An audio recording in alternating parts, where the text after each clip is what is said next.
Good morning बच्चों। आज हम पढ़ेंगे स्कूल व्याख्याता प्रथम पेपर में इतिहास का जो पार्ट है, एक छोटा सा समाज एवं धर्म सुधार आंदोलन। भारत में 19वीं शताब्दी के आरंभ में समाज एवं धर्म सुधार के क्षेत्र में भी कार्य हुआ था। इस समय समाज एवं धर्म सुधारों को बढ़ावा मिलने के पीछे कुछ कारण थे जो निम्न है। भारत में पाश्चात्य शिक्षा का प्रभाव था, यानी कि 19वीं शताब्दी से पहले जो भारत में शिक्षा दी गई थी, पाश्चात्य शिक्षा, उसका प्रभाव था।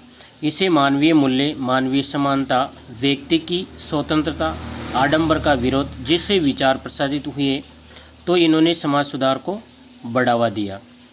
भारत के स्वर्णिम अतीत, विशेषकर वैदिक कालीन व्यवस्था पर व्यापक शोध हुआ, जिसके परिणाम स्वरूप भारत में व्याप्त रूढ़िवादिता एवं कुरीतियों का विरोध आरंभ हुआ।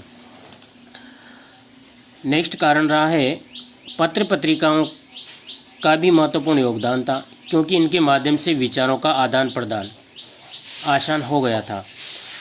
सर्वप्रथम अपन देखेंगे समाज सुधार में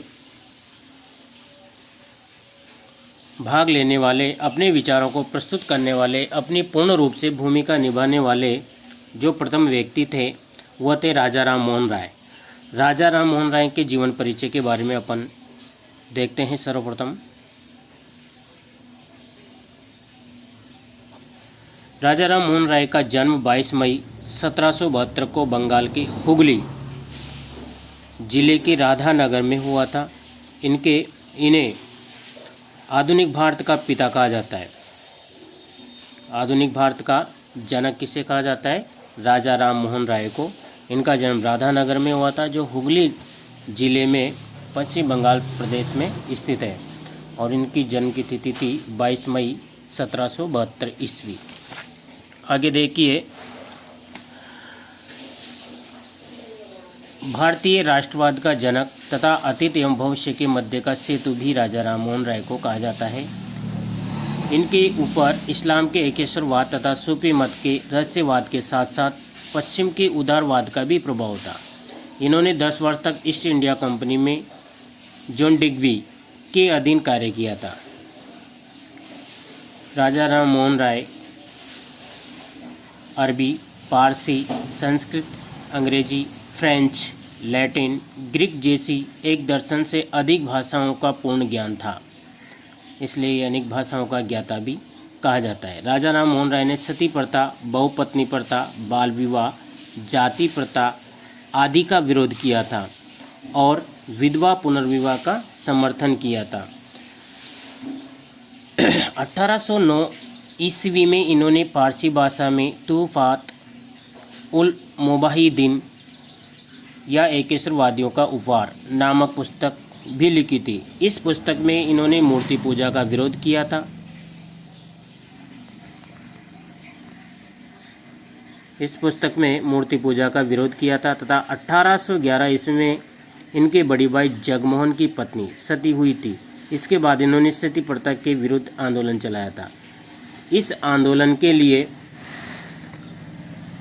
संवाद कौमुदी तथा समाचार चंद्रिका नामक समाचार पत्रों का प्रयोग भी किया था।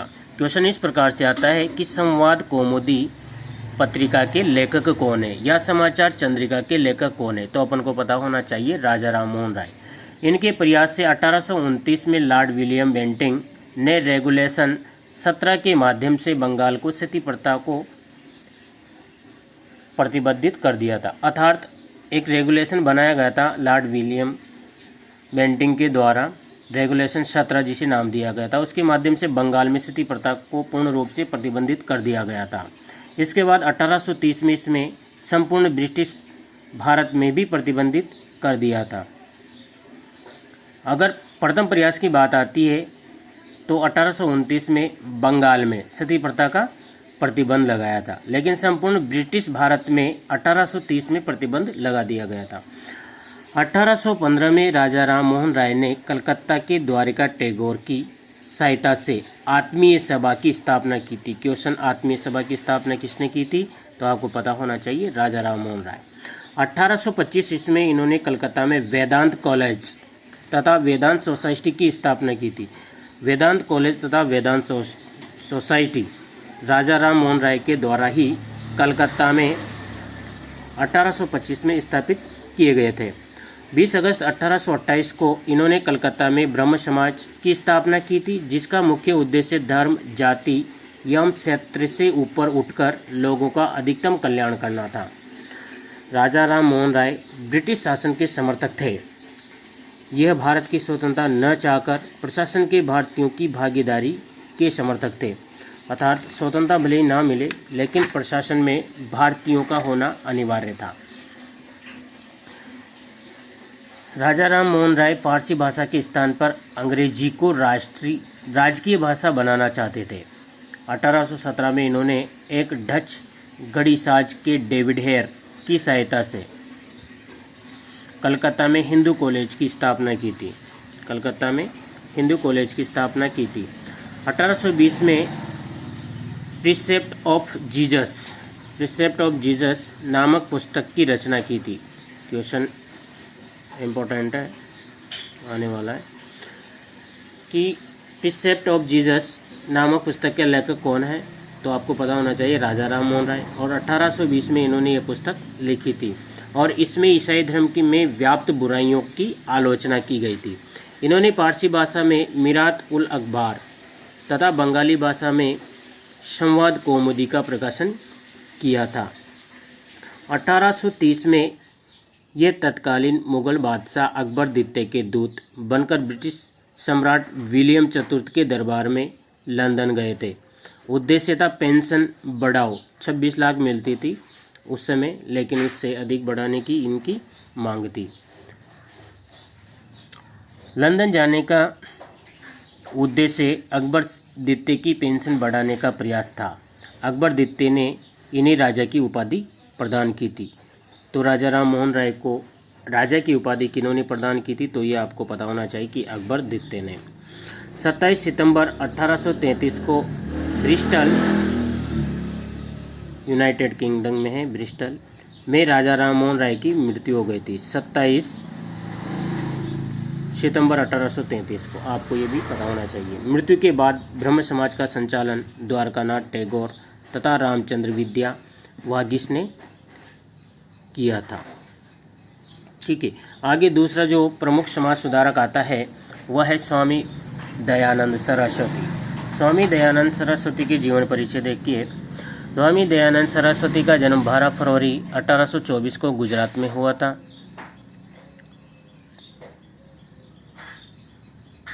गुजरात में एक मोरवी के टंकारा गांव में हुआ था और बचपन का नाम मूलशंकर तिवारी था। ये क्वेश्चन पहले आ चुका है कि दयानंद सरस्वती के बचपन का मूल नाम क्या था, बचपन का नाम क्या था। 2015 की फर्स्ट ग्रेड में आया था ये, तो मूलशंकर आपको पता होना चाहिए। 24 वर्ष की आयु में स्वामी ने संपूर्णानंद की दीक्षा ली थी। संपूर्णानंद से दीक्षा ली थी, ये इनके गुरु थे और संन्यास ग्रहण किया था। आगे चलकर मथुरा के विरजानंद से वेदों का ज्ञान, दीक्षा तो ली थी इन्होंने संपूर्णानंद से और वेदों का ज्ञान लिया था इन्होंने विरजानंद, जो मथुरा के निवासी थे विरजानंद। 1875 में इन्होंने बम्बई में आर्य समाज की स्थापना की थी और 1877 में आर्य समाज को लाहौर में भी स्थापित किया था। आर्य समाज के जो उद्देश्य थे वो देखिए, वैदिक धर्म एवं संस्कृति को शुद्ध रूप में लागू करना। इसके लिए दयानंद सरस्वती ने वेदों की ओर लौटो का नारा दिया था। भारतीय सभ्यता एवं संस्कृति को पाश्चात्य सभ्यता एवं संस्कृति के प्रभाव से बचाना इनका उद्देश्य था आर्य समाज का। भारत को सामाजिक, धार्मिक, राजनीतिक रूप से एक करना आर्य समाज का उद्देश्य था। और स्वामी दयानंद सरस्वती ने स्त्री शिक्षा, स्त्रियों को समान अधिकार, विधवा पुनर्विवाह, अंतर्जातीय विवाह आदि का समर्थन किया था। आगे देखिए, स्वामी दयानंद सरस्वती ने छुआछूत, जातिभेद, सती प्रथा, बाल विवाह, पर्दा प्रथा आदि का विरोध किया था। 1863 ईस्वी में इन्होंने विभिन्न प्रकार के पाखंड एवं आडंबरों का विरोध करने के लिए पाखंड खंडिनी पताका लहराई थी। तो पाखंड खंडिनी पताका किसने लहराई थी? दयानंद सरस्वती ने। ये मूर्ति पूजा के भी विरोधी थे और 1882 में गायों की रक्षा हेतु गौरक्षिणी सभा की स्थापना दयानंद सरस्वती के द्वारा की गई थी। इन्होंने विदेशी राज्य की आलोचना की थी और स्वराज का नारा दिया था। किन्होंने? दयानंद सरस्वती ने।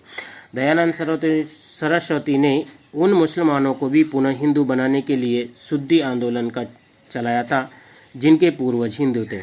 क्वेश्चन इस प्रकार से आया था कि मुसलमानों को पुनः हिंदू बनाने के लिए कौन सा आंदोलन चलाया था? तो आपको पता होना चाहिए, शुद्धि आंदोलन। ठीक है, आगे देखिए। 1874 में उदयपुर में रहते हुए हिंदी भाषा में सत्यार्थ प्रकाश की रचना की थी, जिसे अजमेर से प्रकाशित किया था। उदयपुर में रहकर रचना की थी सत्यार्थ प्रकाश की, लेकिन प्रकाशित किया था अजमेर से। दयानंद सरस्वती ने शूद्रों तथा स्त्रियों को यज्ञ पवित्र धारण करने के लिए आंदोलन चलाया था। इन्होंने निम्नलिखित रचनाएं लिखी, आपको पता होना चाहिए। पाखंड खंडन, ऋग्वेद भाष्य, पंचमहायज्ञ विधि, वल्लभाचार्य मत खंडन तथा अद्वैत मत खंडन। ठीक है, नेक्स्ट जो समाज सुधारक है वह है स्वामी विवेकानंद। स्वामी विवेकानंद का जन्म 12 जनवरी 1863 ईस्वी को हुआ था। इनका मूल नाम नरेंद्रनाथ दत्त था। इनके गुरु रामकृष्ण परमहंस थे, जो दक्षिणेश्वर कलकत्ता के काली के मंदिर में एक पुजारी थे। रामकृष्ण परमहंस तथा स्वामी विवेकानंद मानव कल्याण एवं जीव मात्र के प्रति दया पर बल देते थे और मानवीय आधार पर वैश्विक एकता के समर्थक थे। स्वामी विवेकानंद ने